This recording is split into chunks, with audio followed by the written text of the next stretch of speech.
सुन्नतें देख ली, अब पूरा वजू देख लेते हैं एक साथ, ताकि दोनों क्लब हो जाते, दोनों बातें मिल जाती फराइज सुन्नतें। अब दोनों को मैं फर्ज क्या है सुन्नत की अलग नहीं करूंगा, अब दोनों को एक साथ रखूंगा, जो कि अली बिन अबी तालिब रजी अल्लाह अन्हु की एक मुकम्मिल रिवायत है, जिसमें आपने पूरा वजू का तरीका नबी अकरम सल्लल्लाहु अलैहि वसल्लम ने जैसा किया था वो बताया, ठीक है। और उसके बाद उस्मान इब्न अफ़्फ़ान रजी अल्लाह अन्हु की एक रिवायत है जो अबू दाऊद की है भी, तो इनमें आप दोनों सहाबियों से मुकम्मिल तौर से वजू का तरीका आता है। आइए हम देखते हैं नबी अकरम सल्लल्लाहु अलैहि वसल्लम का वजू ये होता और वजू का तरीका ये। मैं अब तमाम चीज़ें मिलाकर कि सबसे पहले आप अपने हाथों को 3 बार धोएंगे। अब नींद में से कोई खास उठा तो पहले 3 बार धोएंगा, वो एक अलग चीज़ है, ठीक।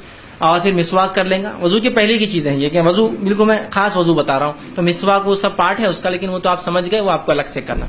अब वजू की बात कर रहे हैं हम सिर्फ, तो वजू के लिए आप सबसे पहले जो है अपने हाथों को धोएंगे 3 मरतबा, और हाथ से मुराद ये पंजा है पूरा, कलाई जिसको बोलते हैं, पंजा जिसको बोलेंगे पूरा, ठीक। तो आप हाथों को 3 मरतबा धोएंगे। पानी आपने लिया और हाथों को आप धो रहे हैं, ठीक। हाथों को आपने 3 मरतबा, एक बार पानी लिया उसको धोया, दूसरी बार पानी लिया फिर धोया, और तीसरी बार पानी लिया। नल चालू है तो नल के नीचे रखिए और हाथ धोइए, क्योंकि लेने में अलग मसला है, पानी गिर रहा है तो बहुत सहूलत होती है, पानी का नल खोलिए और उसमें आप उसको आसानी से होगा। 3 मरतबा आपने हाथों को धोया, ठीक, 3 मरतबा, ठीक। अब ये बात याद रखिए, 3 मरतबा से ज्यादा धोना ये गुनाह और हराम है। 3 मरतबा मैक्सिमम। आगे बात रखूंगा जो नापसंदीदा चीजें वजू में उसमें क्या क्या है, तो 3 मरतबा आपने धोया, इससे ज्यादा मत धोइए, मैक्सिमम 3। एक टाइम में जितना मलना, जो मसाइल है, जो गंदगी निकालिए, सेकंड टाइम कीजिए, थर्ड टाइम मैक्स, ठीक। तो 3 मरतबा आपने हाथ धोया। हाथ धोने के बाद पानी लिया आपने और सीधे हाथ से कुल्ली करना है आपके अंदर की। पानी लिया आपने और आप कुल्ली कर रहे हैं, मुंह पानी लिया और कुल्ली कर रहे हैं। कुल्ली में ज्यादती होंगी कि आप गरारा कर सकते हैं, लेकिन वह रोजे से हो तो गरारा ना करें, लेकिन कर सकते हैं, इसलिए कि ज्यादती में आएगा, मुकम्मिल कुल्ली में शामिल होगा। पानी लिया या चाहे तो गरारा करा और पानी को थूक दिया, एक बार फर्ज, कम से कम 3 बार, ज्यादा से ज्यादा, ठीक है। दूसरी बार लिया कुल्ली की, चाहे तो गरारा किया, या एक बार गरारा किया, 2 बार कुल्ली की, जैसा आपको बेहतर लगे, ताकि ज्यादा से ज्यादा मुंह साफ हो आपका। तो आपने कुल्ली की और पानी को थूक दिया, ये हुआ 3 मरतबा। उसके बाद आपने पानी लिया और नाक में पानी आप चढ़ाएंगे, नाक में पानी लेके नाक को साफ करेंगे 3 बार, एक बार कम से कम, 3 बार ज्यादा से ज्यादा। नाक में पानी लिया और नाक को झाड़ा, साफ किया, फिर पानी लिया 3 बार। उसके बाद पानी लिया और चेहरे को आप धोएंगे। चेहरा होता है सर के बालों, पेशानी के बालों से लेकर थोड़ी गले से ऊपर का हिस्सा, ये कान से ये कान। पानी लिया और आप उसको धो रहे हैं, पानी लिया और धो रहे हैं। जब आप पानी चेहरे पर मारे तो आंख वो सब इंक्लूड कर ले उसके अंदर, ठीक। और आप उसको धो रहे हैं 1 बार, 2 बार और तीसरी बार मैक्सिमम, ठीक। उसके बाद जो है आप फिर जो हाथ धोएंगे। हाथ के लिए पहले सीधा शुरू करेंगे, सीधे हाथ से पानी लिया आपने और उसको पानी अगर कोई चीज में से उठा रहे, बर्तन या मर्तबान में से, तो उठाकर आप डालेंगे और फिर उसको मलेंगे। अगर नल चालू है तो आप नल के नीचे हाथ डालेंगे और उसको मलेंगे, ठीक। तो ये पूरा आपने यूं लिया और ये मल लिया एक बार, या आप नल चालू तो नल में भी आप सीधा डालने के बदले ऐसा लेकर उसको आराम से मल सकते हैं नल बंद करके, 1 बार, 2 बार, मैक्सिमम 3 टाइम्स, ठीक। उसके बाद फिर उल्टे हाथ आप शुरू करेंगे, उल्टे हाथ का, और इसी दौरान इसका खिलाल भी कर ले सकते हैं आप चाहे तो, ठीक। उसको धोएंगे, ठीक। ये हुआ दूसरा हाथ। उसके बाद आप पानी लेंगे और पानी लेकर मसाह करेंगे। मसाह के लिए आप पेशानी के जो बाल शुरू होते हैं वहां से, जहां तक हमने चेहरा धोया था उसके ऊपर का हिस्सा, बालों से पीछे जाएंगे बुद्धि तक और पीछे से वापस आएंगे। खवातीन जो है चूंकि उनकी गर्दन खुली नहीं होती तो पीछे जाएंगी गर्दन तक और गर्दन से वापस आ जाएंगी। मर्द गर्दन तक जाकर पूरा वापस आएंगे, ठीक। वापस आए और उसी स्ट्रोक में एक ही उसके अंदर जाके आप आएंगे, उसी उसमें फिर आप कान का खिलाल, दोनों कान में उंगलियां डाली। अंदर के लिए ये उंगली इस्तेमाल करेंगे शहादत की, और बाहर के लिए दोनों अंगूठे, एक ही उसमें दोनों काम कर रहे हैं, ठीक है। तो सर का मसाह के साथ ही ये होगा।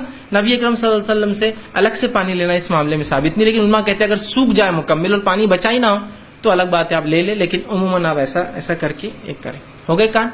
अब कानों के बाद आपको जो है पैर पर आना है आपकी, और पैर आप पहले सीधा पैर धोएंगे। टखनों के पीछे का हिस्सा खास तौर से याद रखिए सूखा रह जाता है। आपने एक साहबी को देखा और कहा एहतियात किया करो, ये सूखा रह जाता है। टखनों का पीछे का, सीधे हाथ के एक्सट्रीम राइट, पैर के पीछे के एक्सट्रीम राइट का और उल्टे पैर के पीछे के एक्सट्रीम लेफ्ट का सूखा रह जाता है, तो उसको अच्छे से आप वो करेंगे। टखनों तक, टखने मतलब इंक्लूड पूरा उसको धोएंगे, और उल्टे हाथ से खिलाल उंगलियों को पैरों के बीच में साफ करेंगे, खिलाल करेंगे।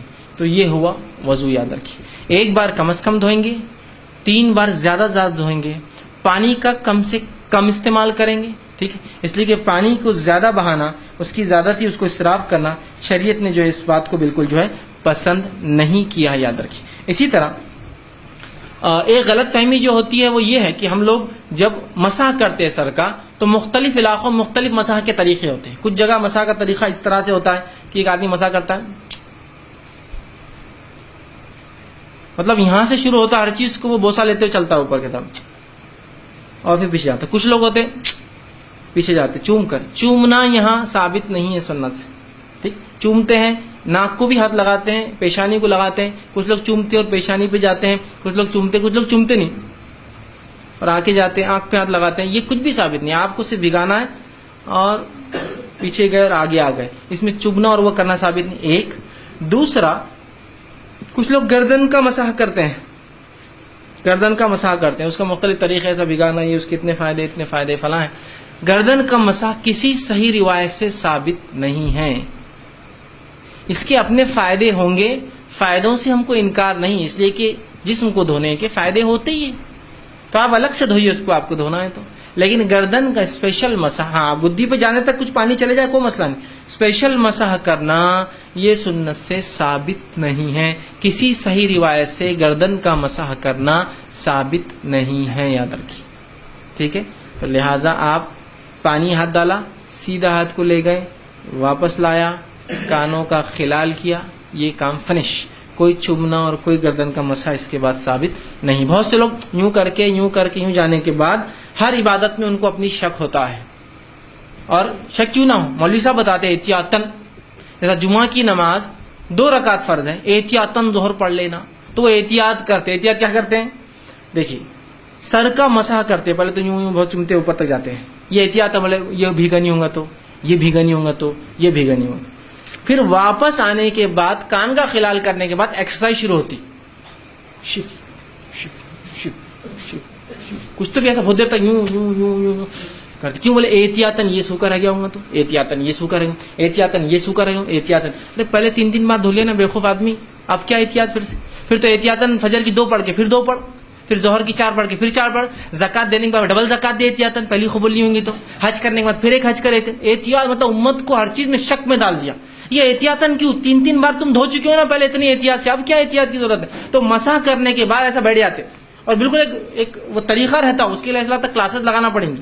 या कोई आदमी दूर से देखे, अगर चाइनीज या मलय ओरिजिन का हो तो उसने समझेगा कुछ तो भी, ये तो कराटे की एक्सरसाइज भी कर लेते हैं, अपनी इबादत में इनके कराटे वराटे शामिल, क्योंकि तो वो इतने एकदम टैक्टफुली होता है, बिल्कुल यूं यूं यूं यूं यूं यूं यूं ऐसा एकदम बिल्कुल टैक्टफुली चलता है। तो आप खाली देखना उसको क्या चल रहा है, और अगर अपन नहीं करे तो बाजू वाला अपने को देखता, तो कौन आगे बोलता तुम ऐसे क्यों नहीं कर रहे, पहले तो गर्दन छोड़ दिए और फिर वो एक्सरसाइज भी नहीं कर रहे, खड़े थे, ठीक। तो पहले जब तुमने धो लिया तो फिर तुमको क्या एहतियात की जरूरत, मुझे समझ में नहीं आता। एहतियात एहतियात एहतियात एहतियात गैर जरूरी एहतियातें हैं, जहां होना वहां नहीं है, जहां नहीं होना वहां है, कुछ भी नहीं हो गया हो। अब डबल रिपीट नहीं करना है कोई चीज को आपको एहतियात। हाँ, ये अलग बात है कि आपने वजू किया और किसी ने कहा कोई चीज आधा सूखा रह गया, तो एक अलग बात है। और याद रखिए, वजू कर लिया, कर उठे और आपने अपने आप को पोंछना शुरू कर दिया। याद रखिए, वजू के बाद अपने जिस्म को पोंछना भी सुन्नत है, याद रखिए। नबी अकरम सल्लल्लाहु अलैहि वसल्लम के ताल्लुक से माँ आयशा फरमाती है, आप सल्लल्लाहु अलैहि वसल्लम का खास तौलिया था जो आपने उठा कर रखा था, आप वजू करते तो उससे पोंछते, नहाते तो उससे पोंछते, तो ये भी सुन्नत है। अब आप उठे, वजू करने के बाद आपने तौलिए से पोंछ लिया, अब पोंछने के बाद किसी ने कहा पिंडली सूखी रह गई थी, ओहो, तो अब क्या करेंगे आप? अब आपको पूरा वजू करना पड़ेगा, इसलिए कि आपने कुछ आज़ा को सुखा लिया था। अगर पूरे आज़ा गीले होते और आप खड़े होते और किसी को कहता पिंडली रह गई, आपकी कोनी रह गई, चेहरा रह गया, फला रह गया, तो आप फौरन बैठ के उतने हिस्से को धो लेते तो वजू हो जाता। लेकिन अगर वो सूखा रह गया, आप उठ गए और एक भी आज़ा सूख गया, तो उसके बाद आपको फिर से वजू करना होगा। आप समझे, एक सही रिवायत साबित अबू दाऊद की रिवायत है, एक सहाबी उठे जिनके पिंडली के बारे में आता, देखिए वो पिंडली नहीं है, जो टखने के पीछे का हिस्सा होता है, वहां नाखून के बराबर एक हिस्सा सूखा था। जब आपको उनको बताया गया तो आप सल्लल्लाहु अलैहि वसल्लम फरमाया वजू फिर से कर, क्योंकि उनके आधा सूख चुके थे उतने। क्योंकि क्या होता है, जब आप देखिए धोएंगे, एक आदमी काम धंधे बिजनेस से आया, काम काज से आया और धोया, और जो हिस्सा नहीं धुला ना वो बिल्कुल व्हाइट अलग चमकता है, और जब धुल गया उसका कलर चेंज हो जाता है, तो कोई पहचान सकता है इसने कोई नहीं बराबर नहीं धोया। बच्चों को देखिए आप, चेहरा धोते इधर का पूरा बाकी रहता, आप बोलते बेटा ये नहीं धुला, कैसे पहचाना? इधर पानी से सफाई, इधर से व्हाइटनेस दिखती है अलग, तो वैसा पहचाना, तो कहा फिर से कर। लेकिन गीले में है तो खाली आप जाके गीला कर लीजिए, गीले में मतलब उठे आप और किसी ने कहा भाई साहब तो आप धो लीजिए, सूख गया तो फिर से आपको वजू दोबारा दोहराना हो। अब वजू में नापसंदीदा उमूर, क्या काम हम वजू में नहीं करेंगे?